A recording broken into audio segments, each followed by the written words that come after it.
Word of God Speak was, gosh, that was written a really long time ago.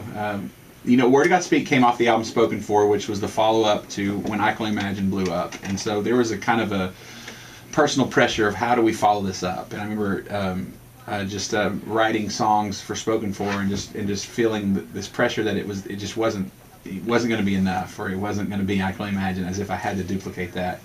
And we were still doing a lot of church camps that we had booked before we signed a record deal. And so we were in Jekyll Island, Georgia, doing a church camp, and I had to write songs in my spare time to get the album finished.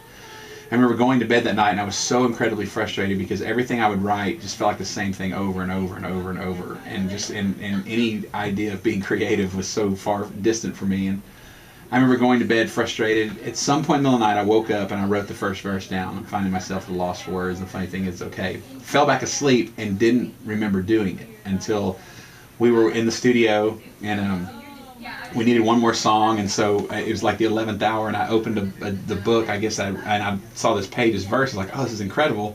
Why is this in my handwriting? And then just vaguely remember waking up in the middle of the night and doing it. And writing that. And so I read it to our producer, and we scrambled and kind of finished the song, and fell in love with the idea that not only just is the song about, man, I have nothing to say, and that's probably where God's wanted me the whole time, so that he can speak, but musically it was so different than what we were doing. Just to be a piano and vocal for a band is kind of ironic, and just everything about it was kind of backwards from what people thought we should do, following of Imagine, which I thought turned out really cool. I wish I could say we planned it that way. It's just kind of the way it happened.